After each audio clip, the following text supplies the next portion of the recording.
తాకట్టులో ఉన్న బంగారాన్ని విడిపించి ఆ రోజు ఆన్లైన్ రేటుకే మేము కొంటాం. Sharma gold company.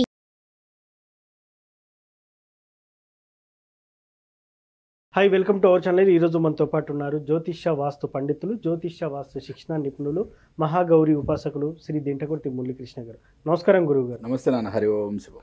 Sir, Mohini Ekadashi, ఈ మోహిని ఏకాదశి రోజు ఏం చేయాలంటారు? అసలు ఏకాదశి అంటేనే మనకి అత్యంత పరమ పవిత్రమైన దినం హిందువులకి. మరి మోహిని ఏకాదశి, మనకి ఏకాదశి ఒక్కొక్క ఏకాదశికి ఒక్కొక్క ఫలితం ఇవ్వబడింది కదా. ఓకే. మోహిని ఏకాదశి అంటే దరిద్రులను కూడా ధనవంతులను చేయగలిగే ఏకాదశి అని చెప్పబడింది. అంటే మనం ఎప్పుడు మాట్లాడుకుంటాం, మనకి జీవితంలో ఎటువంటి ప్రాబ్లం అయినా ఉండని, ఓకే, మీ యొక్క టార్గెట్ ఏదైనా అవనివ్వండి, ఎవరైతే 24 ఏకాదశి వ్రతం చేస్తారో వారి యొక్క కోరిక 100% నెరవేరుతుందని చెప్తాను నేను ఎప్పుడు కూడా. అంటే మరి 24 ఏకాదశులు, అసలు ఏకాదశి వ్రతం అంటే ఎలా చేయాలి, ఎంతమంది మన వీడియోలు ఎవ్వరు చూడలేకపోతే మాత్రం కంపల్సరీ ఈ మోహిని ఏకాదశి చాలా అద్భుతమైన ఏకాదశి. అంటే ప్రతి మనిషికి ధనం అనేది చాలా ఇంపార్టెంట్ ఈ రోజుల్లో, అవునా కదా?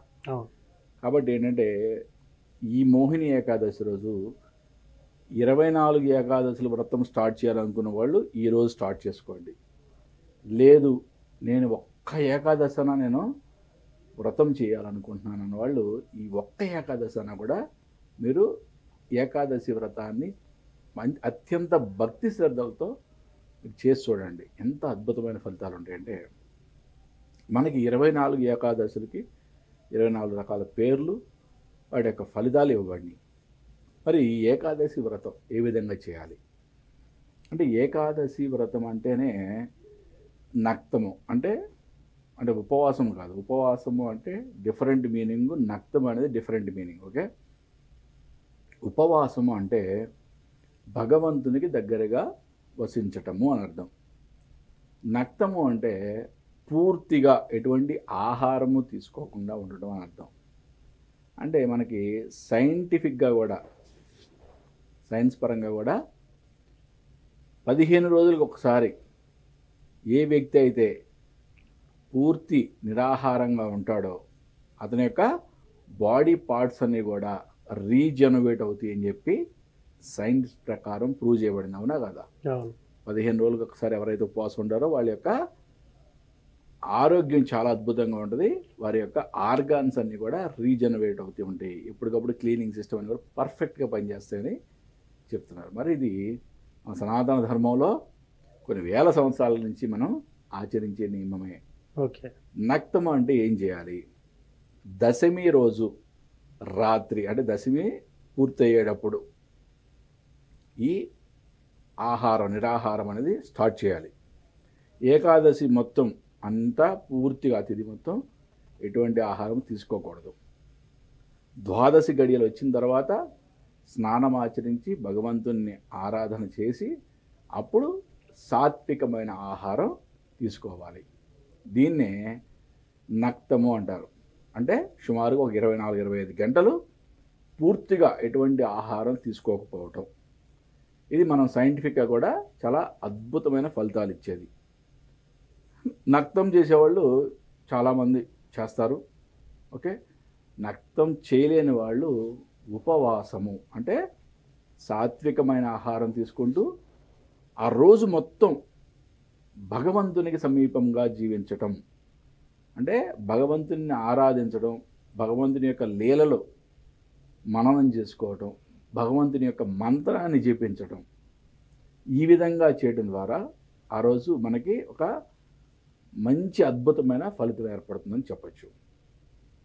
24 ఏకాదశి వ్రతాలు ఎవరైనా చేయదలుచుకున్న వాళ్ళు ఈ మోహిని ఏకాదశి రోజు స్టార్ట్ చేసుకోండి. చాలా అద్భుతమైన ఫలితం మీరు పొందుతారు. లేదు గురువుగారు మేము అన్ని ఏకాదశులు మేము చేయలేము, అట్లీస్ట్ ఒక్క ఏకాదశి వ్రతం అన్నా మేము ఈ వ్రత పూజ చేసుకొని ఎంత కొంత పుణ్యఫలం సాధించాలనుకునే వాళ్ళు ఒక్క రోజైనా సరే ఈ మోహిని ఏకాదశి రోజు ఉపవసించి భగవంతునికి సమీపంగా ఉపవసించి పూర్తి భక్తి శ్రద్ధలతో ఈ యొక్క వ్రతాన్ని చేసుకోండి. ఓకే, వ్రతము అంటే ఏకాదశి వ్రతం అంటే పెద్దగా ఏమీ పెద్ద భయంకరమైన నియమాలు అంటే ఏముండవు. ఓకే, సామాన్యంగా ఉండే నియమాలే. సాత్వికమైన ఆహారం, ఉపవసించే వాళ్ళకి సాత్వికమైన ఆహారం, నక్తం చేసే వాళ్ళకి నిరాహారంగా ఉండటం, నేల మీద పరుండటం, బ్రహ్మచర్యం పాటించడం. నేల మీద పడుకోలేము అనుకున్న వాళ్ళు వాళ్ళ యొక్క ఆరోగ్య దృష్ట్యా వాళ్ళు మంచం మీద పడుకోవచ్చు, దాంట్లో ఎటువంటి ప్రాబ్లం లేదు.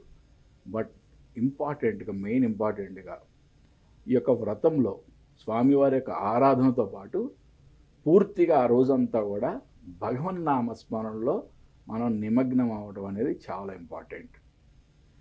సార్, ఇప్పుడు ఈ కొంతమంది ఉపవాసం చేయలేని వారు ప్రత్యేకంగా మంత్రజపం ఏమైనా చేయొచ్చా ఏకాదశి రోజు? ఎస్, ఏకాదశి రోజు ఓం నమో నారాయణాయ ఓకే అనే మంత్రాన్ని రిపీటెడ్గా చాంటింగ్ చేయడం ద్వారా, ఓకే, శ్రీరామ రామ రామేతి రమే రామే మనోరమే సహస్రనామ తత్తుల్యం రామనామ వరాననే అనే మంత్రాన్ని రిపీటెడ్గా చాంటింగ్ చేయడం ద్వారా కానీ, హరే రామ రామ రామ హరే హరే, హరే కృష్ణ కృష్ణ కృష్ణ హరే హరే అనే ఈ మంత్రాన్ని జపించడం ద్వారా కానీ ఒక అద్భుతమైన ఫలితాన్ని పొందవచ్చు. ఇక్కడ ఈరోజు మొత్తం కూడా భగవన్నామస్మరణలో భగవంతుని యొక్క లీలల్ని తలుచుకుంటూ ఆయనకి దగ్గరగా నివసించడం అనేది ఒక అద్భుతమైన కార్యక్రమంగా పెట్టుకోండి. ఎవరైతే అంత భక్తి శ్రద్ధలతో చేస్తారో వాళ్ళకి అద్భుతమైన ఫలితం వచ్చి తీరుతుంది. సార్, ఇప్పుడు ఉపవాసం తెలుసుకున్నాం, పూజా విధానం తెలుసుకున్నాం.